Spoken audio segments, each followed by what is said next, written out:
Okay, can we talk about a failure of epic proportions? Holy hell. So, if you guys saw my short from earlier, it wasn't that long ago.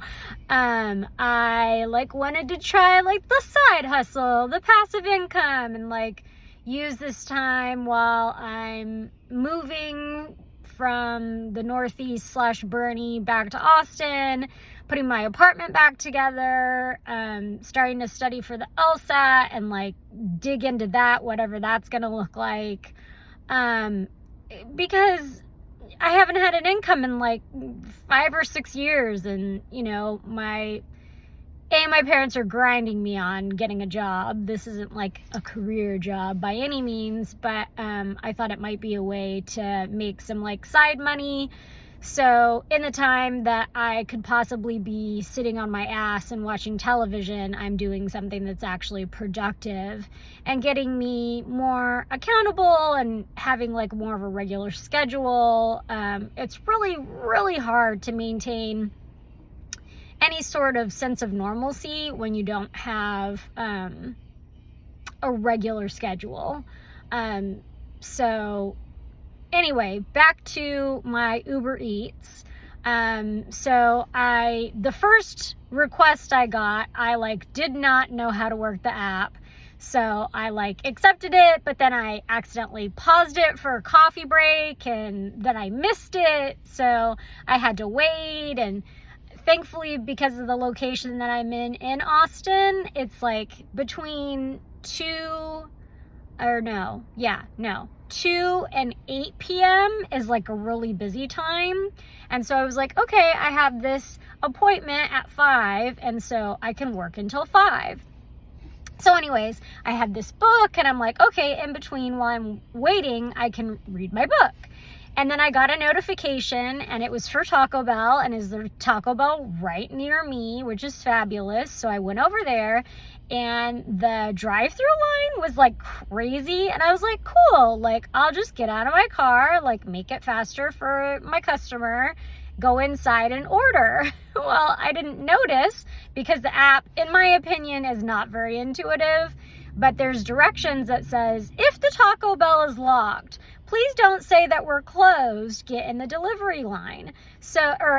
Not delivery, drive-through line. I guess maybe their staff is short. They're having staffing issues, and so maybe they don't have enough people to cook food and operate the inside of the fast food restaurant.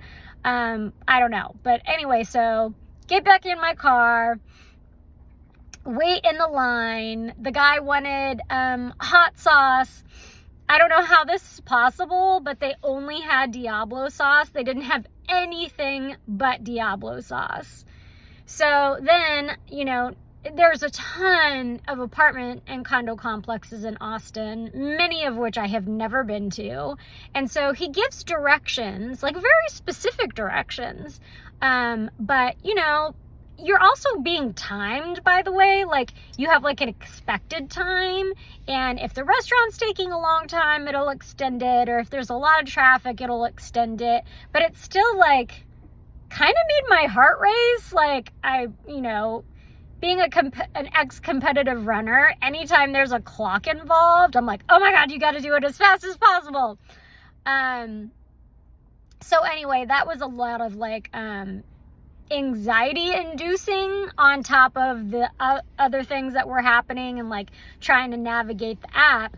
And so finally, get to order the food, and go to pay. And I'm I don't understand how you're supposed to pay for this.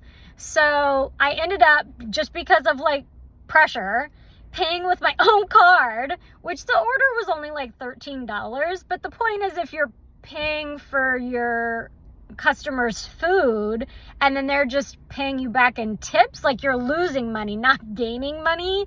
And so after I finally figured out there's not a car gate, it's a walking gate, and it's not in the first section of the apartment complex, it's in the second, because I was I know you know your apartment number, but this sign does not say 30 whatever it was.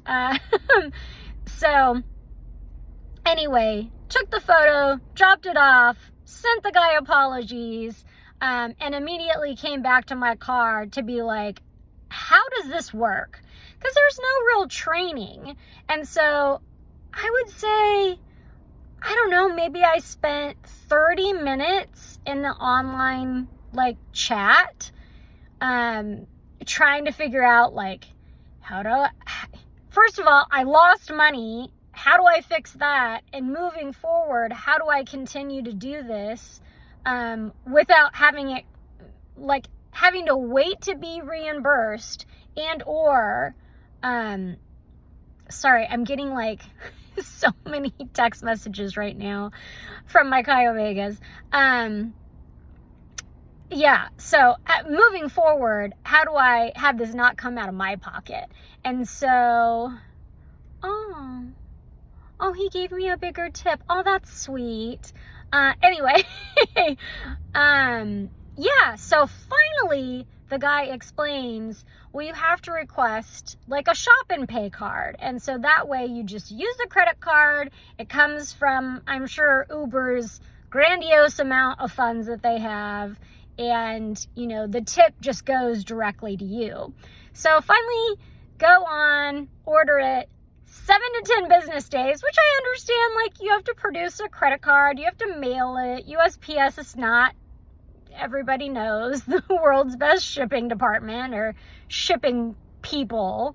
No offense, I know you're federal workers and you're probably underpaid, but anyway, so, yeah, now I've completed my first delivery and have to wait 7 to 10 business days to do another one. Yeah, so I think, you know, this will certainly teach me about patience, controlling my anxiety, you know, doing what I can with what I have, and who knows what else. Like, hopefully it'll help me kind of refamiliarize myself with what's new in Austin and what's going on and where things are that I maybe never knew of before. But the first delivery, #epic failure. All right, guys, I'll talk to you again soon. Bye.